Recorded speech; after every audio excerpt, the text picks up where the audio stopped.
So this is a trade I took on the 8th of January. I took this trade on the 8th of January, which is literally my second trade for the year. And I'd like to break it down why I actually took this trade, what I saw that made me take this trade. Yes, it went back to my stop loss, but I closed in profit. All right, so I'll be explaining how I managed the trade and how I avoided losing money on this trade. It went to my stop loss and eventually went back to my TP, but I closed in profit. So let's get into it without wasting much of your time. So this is a 15 minutes time frame on Solana. We have a 15 minutes time frame on Solana, and you could see clearly there was an upward push from around here like this, upward push. Then we had a kind of consolidation. So look at it here, a strong upward push which happened, and then a consolidation, and then we started having a serious drop, a very serious drop. So dropped, and kept dropping, kept dropping, kept dropping.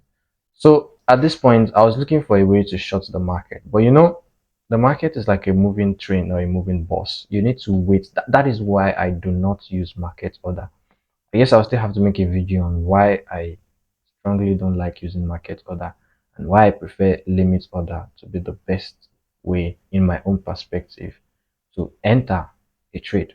So we had a downward push like this, and at this point I was looking for a way to short the market. So now I zoomed out for you to see the bigger picture because it's very important for you to zoom out. So you look at your left, just like you're crossing a road. You need to make sure you look at your left properly so you don't have the wrong view of what you're actually doing. All right. So zooming in now after we've seen the bigger picture of the outward look. So now we can look at it clearly like this. So yeah. So if you look at this, we had a strong downward push at this point, a very, very strong one.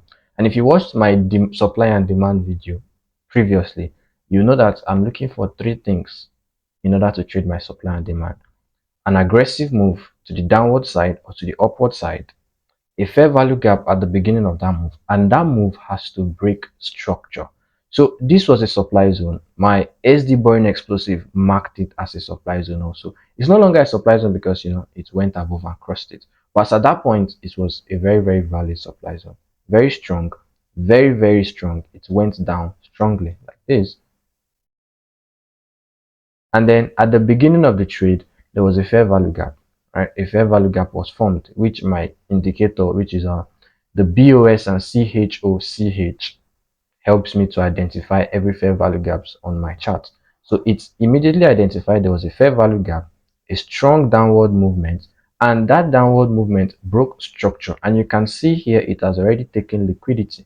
Liquidity was taken at this point. So now I'm like, okay, yes, this is a very nice trade for me to enter. Okay, so you know how I do it? I set my entry at the opposite candle of the downward move, which is here. So I set my entry here. At that point, the price was literally down around something like this here. So I set my limit order to trigger at the opposite candle of this, and then this is the obvious end of the supply zone here, which was the end. So I added 0.5% just to give my trade breathing space. You don't want to have a tight stop loss. I say this and I say this and I say this over again.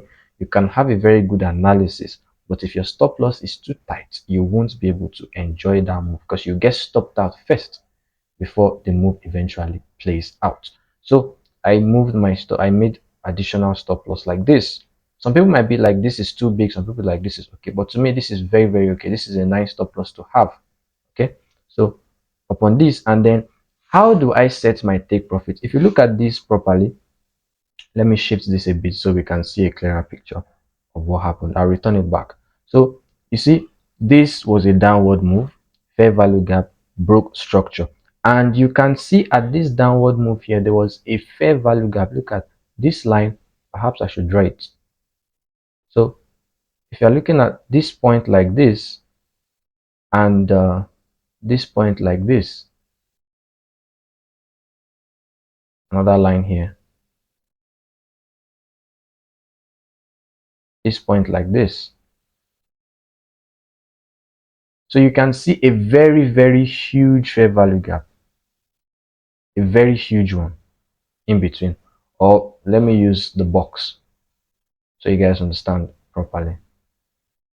Yeah, yes. So you can see this is a fair value gap. From this point to this point, the price really jumped down. So I'm like, okay, since I'm entering from here, which is the beginning of the supply move, the supply zone, the opposite candle, I'm going to set my take profit at the end of this fair value gap, right? Because I know price is going to push further than that and all and all. So when I did my analysis, it gave me a 2.4 risk to reward ratio on the trade, which is very, very good. All right. You don't want to be trading anything less than 1:2, in my own personal opinion. If you're trading one less than 1:2, well, it might work for you, no problem. You might be trading your 1:1 or whatever it is you trade, but you might not be able to withstand the test of time when bad days come. You might not be able to withstand the test of time. That is just the truth. So you want to be making more than you are losing potentially, right? So when you take a loss, it doesn't really affect your portfolio. So the price went down like this and started retracing back up, retraced back up and triggered my entry. And as you can see, the supply zone there was very, very, very strong because it's valid, right? It is a valid one. It had a fair value gap, a very aggressive move, and it broke structure. So immediately it triggered my entry. There was a downward push. So at this point, it pushed, pushed, pushed, very close, very, very close to my TP. Very, very, just few pips away. This is few pips away to my TP. And then I started seeing this, the next candle was let me zoom in so we see it clearly, right? It triggered my entry, a downward push, and then sellers started selling, and then we had a buy. The next candle was a buy. Right, since it was a buy, I'm like, okay, probably is a little bit of retracement because I'm still expecting it to push downward further to respect this fair value gap in which I set my take profit. Because you don't want to set your take profit at imaginary places or places whereby you think the price is going to go there. You need to put your TP in places that make sense. Okay, a place that makes sense, not where you think, because the market doesn't care how much money you want to make today or how much bills you have to pay. So set your entry, your stop loss, and your exits at places that make sense. Right? So you are not just trading with hope, we are trading with actual, data and facts to prove for it. So I was like, yes, it has to still come to this fair value gap. And as you can see, it came down very close, but I guess this move was so strong, this upward move was so strong, and then it rejected. When it rejected at this point, it formed a upward candle, green candle. I changed mine to pop because I don't like seeing that green and red. It kind of makes you scared at times. So you want to be seeing colors that literally does not affect your brain in a way. So there was an upward move, and then the next candlestick went really, really up. I was like, yo, at this point, when I got here, at this point, I moved my stop loss to break even because I was few pips away to take profits. You don't want to take me back to stop losses. It's not possible. That's a very bad trade management. So I moved my stop loss to break even at this point, and then I was like, okay, let the trade play out. So now when I saw this next buy candle, it went so up. I was like, what's happening here? And then the next thing is it's started selling back up. And then at this point, you know, it started going up again. I was like, wow. That was when I came back to check properly, and you can see something here. I'm removing this again for you to see. At this upward move here, it formed a fair value gap. It formed a fair value gap in the upward move, which is also the same fair value gap I wanted to come out with, right? Note that. Then look at what happened to price after triggering the entry. It came and touched that fair value gap, but it touched the upper part of it. It did not touch the end of the fair value gap before rejecting. So when I saw that, wow, it touched the upper part of the fair value gap and but not the end of this, not the sell.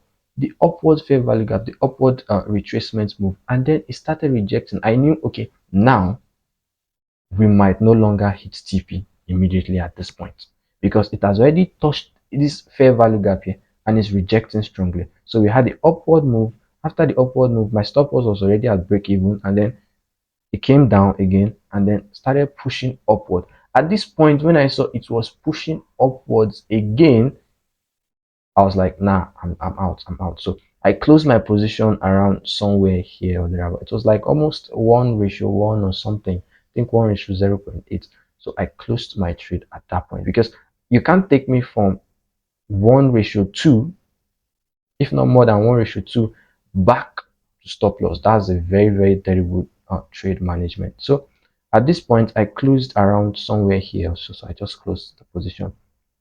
And look at what happened, right? The price retraced downwards, upwards, and hit stop loss at this point. So which means if I was holding with hope, okay, it still has to go down. It still has to go down.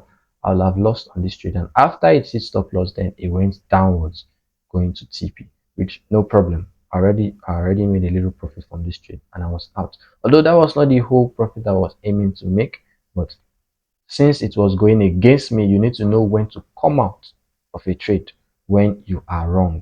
So this fair value gap was literally what cost it in order for it. Had it been there was a fair value gap a bit lower, something, yes, it will have triggered my take profit, obviously. And then whatever price does after that, I do not care because I'm out. But since I was able to see that no, it touched the fair value gap at the beginning of this move, rejected, and couldn't push further downwards again. Now it's going up, right?